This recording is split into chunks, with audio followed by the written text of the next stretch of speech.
हैदराबाद शहर के अंदर 5G का टेस्ट कामयाब हुआ है। रविशंकर प्रसाद साहब बोल रहे हैं कि जनाब 5G के हवाले से हम कानून को तरतीब दे रहे हैं और बहुत जल्द मुल्क के अंदर जो है ये निज़ाम भी चलेगा, लेकिन जम्मू कश्मीर के अंदर फिलहाल 2G पर ही आपको और हमें भरोसा करना होगा। लेकिन इस 2G की कहानी के बीच अब नौजवानों के मुस्तकबिल तारीख हो रहे हैं, यानी नौजवानों को जो रोजगार के वसाइल मिलने थे उस पर सवालिया निशान उठ रहा है। और सवालिया निशान इसलिए लग रहे हैं क्योंकि मौजूदा वक्त में भी इंटरनेट पर जिस तरीके से पाबंदी यूनियन टेरिटरी के अंदर है, उससे नौजवानों के लिए मुश्किलात काफी ज्यादा पैदा हो रही हैं। ताजिर अंजुमनें परेशान थी, सहाफी परेशान थे, लेकिन नौजवान सबसे ज्यादा परेशान क्योंकि वो अपने हाथ से जो मुलाजमत के मौके मुख्तलिफ महकमों के अंदर हैं वो गंवाते जा रहे हैं। ऑनलाइन जिन लोगों को दरखास्त फॉर्म जमा कराना था उनका वो नहीं हो पा रहा है 2G इंटरनेट की वजह से, इसलिए नौजवानों की एक बड़ी तादाद बेरोजगार होती जा रही है। और उसकी बड़ी वजह ये भी आपको बताएं, हाल ही में आपको याद होगा कि पिछले साल जिस तरीके से श्रीनगर के अंदर नीट इंतजामिया की तरफ से नीट के अंदर जिन जिन लोगों की जरूरतें थी, जो खाली पोस्टें थी, उनको फिल करने के लिए यहां पर फॉर्म निकाले गए। बाज़ाब्ता नौजवानों की एक बड़ी तादाद साउथ और नॉर्थ कश्मीर से कुछ लोग यहां पर गए, आला तालीम याफ्ता नौजवान थे, डिग्री होल्डर्स थे और यूं कह लीजिए कि कुछ लोग इनमें टॉपर्स भी थे, इसी नीट श्रीनगर से फारिग हुए थे। उन लोगों ने भी यहां पर पिछले साल फरवरी की हम बात आपको बता रहे हैं, यानी आज इस बात को 1 साल होने जा रहा है जब यहां पर नीट की तरफ से जो ऑनलाइन फॉर्म निकाले गए थे और कुल मिलाकर 76 ऐसी पोस्टें थी जो नीट के अंदर फिल की जानी थी। 59 इनमें पोस्टें थी जो ग्रेड 1 और ग्रेड 2 की जो पोस्टें थी वो कुल मिलाकर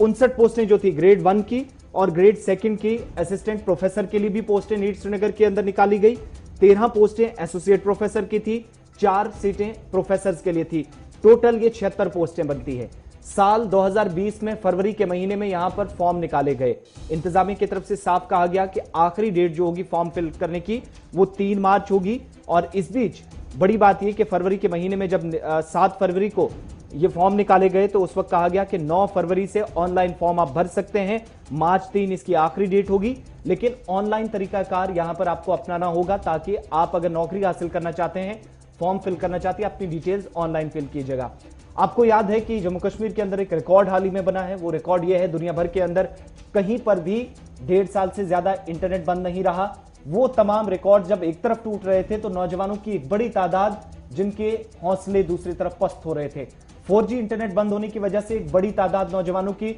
जिनकी रसाई जम्मू कश्मीर से बाहर थी, अपने साथियों तक, अपने दोस्तों तक, उनके साथ राब्ता करके उन्होंने ऑनलाइन फॉर्म भरवाए क्योंकि जम्मू कश्मीर से बाहर 4G इंटरनेट चल रहा था। लेकिन बहुत सारी एक बड़ी तादाद आज भी नौजवानों की साल खत्म होते होते 76 पोस्टों में से ग्रेड 1 की जो 59 पोस्टें थी वो मौका हाथ से गवा चुके हैं। इसकी बड़ी वजह कि ऑनलाइन फॉर्म जो दरखास्त जमा करवानी थी वो नहीं करा सके और मुलाजमत का जो मौका था उनके हाथ से निकल गया। बाकी जो पोस्टें थी उनका अभी भी मौका जरूर है, लेकिन ग्रेड 1 के लिए जो डिजर्व करते थे, जो अहल थे ग्रेड 1 59 पोस्टों के लिए, अब वो ये उम्मीद कर रहे हैं कि शायद इंतजामिया नीट श्रीनगर उन्हें मौका दे कि वो ग्रेड 2 में आ जाएं, 13 पोस्टें जो बची हैं उसमें वो हो जाएं। सब कुछ बताने का आपको मकसद यह है कि 60 के करीब पोस्टें खत्म हो जाती हैं, 1 साल निकल जाता है, नौजवानों की सैकड़ों की तादाद ये बनती है वादी कश्मीर के अंदर जो आज भी इंतजार में है कि शायद 13 पोस्टों में कहीं उनका नंबर भी लग जाए। 4G ना होने की वजह से वो इन पोस्ट के लिए अप्लाई कर नहीं सके। इसमें एक बड़ी खबर यह भी है कि जब कुछ लोगों की तरफ से अप्लाई भी किया गया तो उन्होंने बैरूनी रियासत लोगों को कहा कि वो फॉर्म को सबमिट करें, और जब उन्होंने फॉर्म सबमिट करे हैं तो उसमें कुछ तकनीकी गलतियां रही क्योंकि उन्हें पूरी इंफॉर्मेशन नहीं थी। और जब वो लिस्ट सामने आई तो उन्हें पता लगा कि देखिए मैं तो क्वालिफाई कर सकता था, लेकिन इसमें मेरी टेक्निकल प्रॉब्लम यहाँ पर ये रही, या अब जो वो टेंटेटिव लिस्ट इंटरव्यूज की आ रही तो उसमें उन्हें पता लग रहा है। अब ये सवाल NIT के सामने भी है जिन्होंने इस बात को माना है कि अगर कोई क्वालिफाई कर रहा है और किसी तकनीकी वजह से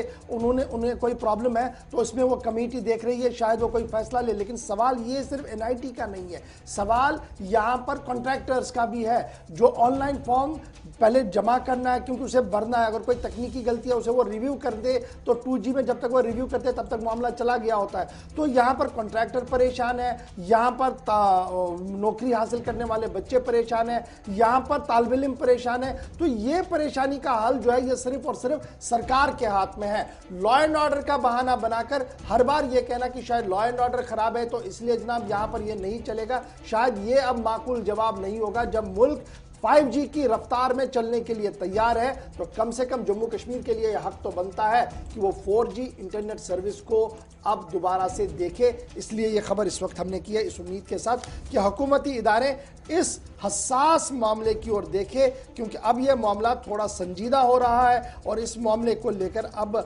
और भी बातें जो है वो जुड़ रही है, क्योंकि अब यह मामला न सिर्फ तिजारत के साथ जुड़ा है, यह सकाफत का मामला भी बना और रियासत का मामला भी अब बन रहा है। तो चलते हैं।